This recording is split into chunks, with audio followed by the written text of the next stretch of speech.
মিহি কণ্ঠের ডাক। তৃষ্ণার নিশ্চুপ স্থির, নিঃশ্বাসের গতি আস্তে আস্তে গভীর হচ্ছে। চোখে মুখে অকৃত্রিম বিষাদ, তবু কোথাও যেন ক্ষণিকের প্রশান্তির ছায়া। একটু কি শুকিয়েছে লোকটা? হ্যাঁ, আগের থেকে স্বাস্থ্য কম কম লাগছে। ঠোঁট শুষ্ক, চুল রুক্ষ, চোখের নিচে বিশ্রী কালো কালির ছড়াছড়ি। বড় বড় ঘন পাপড়ির আড়ালে থাকা কালো দাগ দুটো আলতো আঙুলে স্পর্শ করলো অটবি।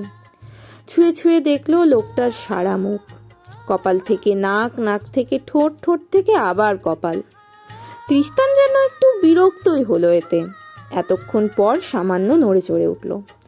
ভীষণ বিরক্তি নিয়ে ঘুম জড়ানো কণ্ঠে আওড়ালো, জ্বালিও না অরণ্য, আমি একটা তুমি তুমি স্বপ্ন দেখছি। চোখের সামনে খুলে রাখা জানালা, গাছের পাতার দোলাদুলি ক্ষীণ কমেছে, সময় গড়াচ্ছে। নিস্তব্ধ পরিবেশে ঘড়ির কাঁটা আর টিকটক শব্দের যে কি তীব্রতা! অটবি এক পলক তৃষ্ণাকে দেখল। লোকটা তার কোমর জড়িয়ে মুখ লুকিয়ে আছে, সরবার কিংবা নড়বার জোটুকু নেই। পাশের টেবিলে কিছু কেক আর বিস্কুট পড়ে আছে। একটু আগে যদিও তৃষ্ণার হাতে সে ভাত খেয়েছিল, কিন্তু এখন আবার ক্ষুধারা ঝগড়ায় মেতেছে। কিছু না খেলে চলবে না। অল্প ঝুঁকে কেক নিতে গিয়ে অটবি হঠাৎ খেয়াল হলো টেবিলের একদম শেষ প্রান্তে 3টে সোজাসুজি বই রাখা। অটবি কেক মুখে পুরল, খেতে খেতে বইগুলো হাতে নিল। 3টের মধ্যে 2টো বাংলা বই, রবীন্দ্রনাথ ঠাকুর আর শরৎচন্দ্রের। তৃতীয় নাম্বারটা কোনো বই না, ডায়েরি। কাঠের কভারে খাত কেটে ইংরেজিতে লেখা শুকনীল তৃষ্ণান। মনে মনে কৌতূহলের দানা জট পাকালো। ডায়েরির ভেতরের রহস্য জানতে বড় স্বাদ জাগলো অটবির। দ্বিধাদ্বন্দ্বে ডায়েরিটা খুলল, পৃষ্ঠা উল্টালো। পৃষ্ঠাগুলো কেমন যেন কুচকানো, ভাঁজ ফেলা। কিছু কিছু লেখা আবার ঝাপসা, যেন পানি লেগে কুচকে গেছে। লেখা মুছেও গেছে কোনো কোনো জায়গায়, কোনো কোনো জায়গায় আবার রক্তের ফোঁটা ফোঁটা দাগ। অটবির বুঝতে অসুবিধা হলো না রক্তগুলো তৃষ্ণানের। দীর্ঘশ্বাস ফেলে সে আবার লেখাগুলোই চোখ বুলালো। আমার মাঝে মাঝে মনে হয় আমি কিছু ভুলে যাচ্ছি, খুব গুরুত্বপূর্ণ কিছু। নিজের নামটাও আজকাল মনে থাকে না, ভুলে যাই। রাতে ঘুমাতেও খুব অসুবিধে হয়। বিশ্রী বিশ্রী স্বপ্ন আসে, মাকে নিয়ে, বাবাকে নিয়ে, তনয়াকে নিয়ে। বাবা মা মারা যাওয়ার পর থেকে এমন হচ্ছে। আমার মনে হয় আমি খুব খারাপ কিছু করেছি, নয়তো তারা মারা যাওয়ার পরই এমন বাজে স্বপ্ন দেখছি কেন? স্বপ্নের ওই সুখনীল তৃষ্ণান আমি নই। আমি ওরকম খারাপ হতেই পারি না। আমি তো আমার মায়ের রাজপুত্র, বাবার গর্ব, বোনের ভরসা। তাহলে স্বপ্নে অমন দেখায় কেন? ডাক্তারও আজে বাজে কথা বলছেন আমি নাকি নাটক করছি। আশ্চর্য, আমি কি অভিনেতা? আমি কেন নাটক করব? আমার সত্যি কিছু মনে নেই। মাঝে মাঝে যা মনে আসে সব ঝাপসা, ঘুটঘুটে অন্ধকার। শুধু মায়ের অশ্রুসিক্ত মুখটা দেখতে পাই। মাটা আমার এত হাহাকার করে কাঁদছিল। মাথা ব্যথাটাও আজকাল বেড়েছে, কিচ্ছু সহ্য করতে পারি না। তনয়া আশেপাশে সারাদিন ঘুরঘুর করে, বিরক্ত করে। আমার তখন ইচ্ছে করে ওকে। অটবি থামলো। পরের লাইন দুটোই অনেকটা কাটা ছেঁড়া। চেষ্টা করেও লেখাগুলো পড়া যাচ্ছে না ঠিক মতো। হাতের 3টে আঙুল ফাঁক রেখে গুটি গুটি অক্ষরে তৃষ্ণান আবার লিখেছে, আমার নাক দিয়ে সময় অসময়ে রক্ত ঝরা শুরু হয়েছে। ডাক্তার বলেছেন এটা কোনো ব্যাপার না। আমার অতিরিক্ত চিন্তা আর অসুস্থতার কারণে এমন হচ্ছে। চিকিৎসা করালে ঠিক হয়ে যাবে। ভুলে যাওয়া অতীতগুলো হয়তো ফিরে আসবে একে একে, কিন্তু আমি সেটা চাই না। আমি জানি আমি খুব খারাপ কিছু করেছি। এই জানাজানিটা এইটুকুতেই থাক। আমি এতেই ভালো আছি। সারা জীবন এই রোগ বয়ে বেড়াতেও আমার কোনো সমস্যা নেই।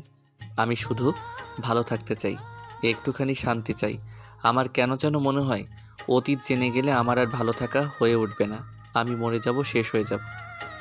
সম্পূর্ণ ডায়েরিটা ফাঁকা, আর কিছু লেখা নেই। স্তব্ধ অটবি ডায়েরিটা রেখে দিল। আগে যেমনটা রাখা ছিল ঠিক তেমন ভাবেই। সদর দরজায় কড়াঘাত শোনা যাচ্ছে। অটবির মনে পড়ল সে আসবে বলে সরোজ আর তনয়াকে আগেই বাহিরে পাঠিয়েছিল তৃষ্ণান। তারা বোধহয় এসে গেছে। ঘড়িতে একবার সময় দেখে নিল সে। রোদ হওয়া কণ্ঠে জোর লাগালো, তৃষ্ণান উঠুন, আমাকে এখন চলে যেতে হবে। বাসায় আসা মাত্রই রেবা বেগমের মুখোমুখি হলো অটবি। থমকালো। ভেবেছিল তিনি আবারও চিৎকার করবেন, মারবেন তাকে। কিন্তু তাকে অবাক করে দিয়ে তিনি কিছুই বললেন না, চুপচাপ রান্নাঘরে চলে গেলেন। ক্লান্ত অটবি নিজেও বাম পাশের রুমটায় চলে গেল। পৃথা তখন ও ঘরেই ছিল, বিছানায় শুয়ে শুয়ে ফোনে ভিডিও দেখছিল আর খিলখিল করে হাসছিল। অটবিকে দেখা মাত্রই তার হাসি থেমে গেল। মুখটা এমনভাবে বিকৃত করলো যেন অটবিকে নয়, ভীষণ বিরক্তিকর কিছু দেখে ফেলেছে সে। তৎক্ষণাৎ সেখান থেকে চলে যেতে নিলেই অটবি ডেকে উঠল। পৃথা দাঁড়া। পৃথা দাঁড়ালো প্রচণ্ড অনিচ্ছায়। অটবি আবার বলল, এদিকে ফির, তোর সাথে কথা আছে। কি বললা? এভাবে বলো, আমি শুনছি। পৃথার হাতে দামি অ্যান্ড্রয়েড ফোন, আলমারিতে সামলে রাখা মুশফিকের সেই ফোনটা যেটা অটবি কয়েকদিন আগেও খুঁজে পাচ্ছিল না। এটা তবে পৃথার কাছে ছিল। তুই আমাকে না বলে ফোনটা নিয়েছিস কেন পৃথা? পৃথার দায়সারা উত্তর, আমার লাগবে এজন্য নিয়েছি। এখন কি তোমায় কৈফিয়ত দিতে হবে নাকি? অবশ্যই দিতে হবে। জিনিসটা আমার পৃথা। যেখানে আমি ফোনটা কখনো ধরে দেখিনি সেখানে তুই ধরেছিস কোন সাহসে? প্রেম করার জন্য নিয়েছি, হয়েছে তোমার? অটবির মনে ইচ্ছে হলো খুব করে পৃথার গালে একটা চড় লাগিয়ে দিতে। ইচ্ছেটা বহু কষ্টে দমিয়ে নমনীয় হতে চাইল।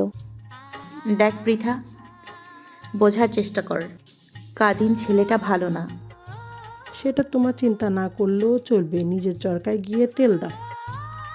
পৃথা ধূপধাপ পায়ে চলে গেল, সম্ভবত মায়ের ঘরে। নলি কটমট দৃষ্টে তা দেখল মাত্র। এ মেয়ে অনেক বার বেড়েছে। আগে সরোজের জন্য তাকে কত কিছু বলতো, আর এখন দেখো নিজে হয়েছে হাড় বেয়াদব, অসভ্য। পড়ার টেবিল থেকে উঠে অটবিকে জড়িয়ে ধরল নলি, কোমল গলায় বলল, তুমি ওর কথায় কষ্ট পেও না আপা, ও বকে গেছে, শিক্ষা পেলে ঠিক হয়ে যাবে। দেখো না আমি ওর সাথে কথা বলছি না, তুমিও বলো না।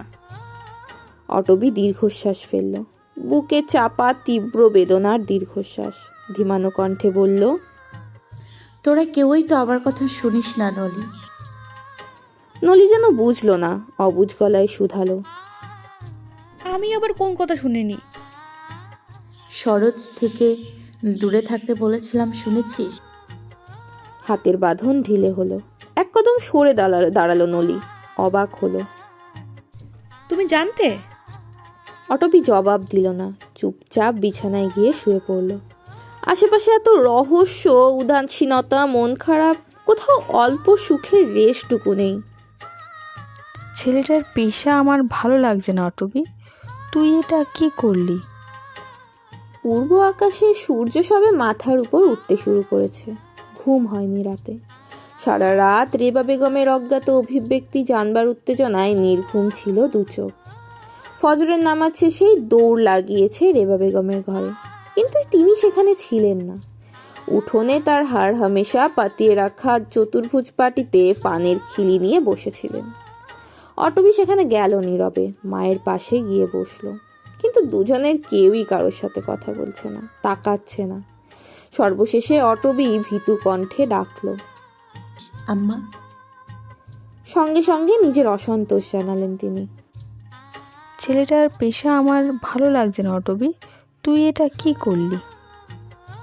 অটবি সময় নিল, মনে মনে কথা সাজিয়ে তৃষ্তানের পক্ষে কিছু বলতে নেওয়ার আগেই রেবা বেগম সুদীর্ঘ হতাশা নিয়ে বললেন, তোর আব্বার সাথে আমার যখন বিয়ে হয়েছিল আমি তখন 16 ক্লাস 8-এ পড়তাম। বিয়ের পর পড়াটা সব গোল্লায় গেছে। তোর আব্বার আমাকে পড়ানোর অনেক ইচ্ছা থাকলেও টাকা ছিল না। আমি মানুষের বাসায় টুকটাক কাজ করতাম, আর তোর আব্বা ট্রাক চালাতো। সয় সম্পত্তি বলতে এই বাড়ি ছিল বলে সহায়। যখন তুই আমাদের কোল ঝুলে আসলি তখন তোর আব্বা মনে মনে প্রার্থনা করেছিল তোকে যেমন পারুক পড়াবে। আমরা যেমন মূর্খ দেখে কষ্ট করছি তোকে তেমন কষ্ট করতে দেবে না। পড়াইয়েছে, ভাবছিলাম তোর একটা সুন্দর ভবিষ্যৎ হবে, উচ্চ বংশে তোর বিয়ে দেব। কিন্তু তোর কপাল সেই আমাদের কাছে এসেই ঠেকেছে। বিয়েটাও এমনভাবে ভেঙে গেল। বুকের চাপা দীর্ঘশ্বাসটা আর এক দফা বেরিয়ে এলো। রোধ হয়ে আসা কণ্ঠস্বরে আর একটু শক্তি সামর্থ্য নিয়ে বললেন, আমি কাল সারা রাত অনেক ভেবেছি, বোঝার চেষ্টা করেছি। তৃষ্টান ছেলেটার আচার ভালো, কথায় মানুষকে ভোলাতে পারে ভালো। তুই কেন ছেলেটাকে বিয়ে করেছিস আস্তে আস্তে বুঝতে শুরু করেছি, কিন্তু আমাকে না বলে নিজে নিজে বিয়ে করে ফেলাটা আমাকে কষ্ট দিয়েছে। ছেলেটা বেকার, জঙ্গলের একটা ভুতুড়ে বাড়িতে থাকে, বন প্রতিবন্ধী, সারাটা দিন শুধু রহিমদের সাথে ঘুরে বেড়ায়। পাশের বাসার রাহেলা থেকে শুনেছি ওদের সাথে মিলে চুরি ডাকাতিও করে নাকি। কি খায়, কিভাবে চলে, কেউ কিচ্ছু জানে না। এমন ছেলের সাথে আমি তোকে কিভাবে মেনে নিই অটবি, তুই বল।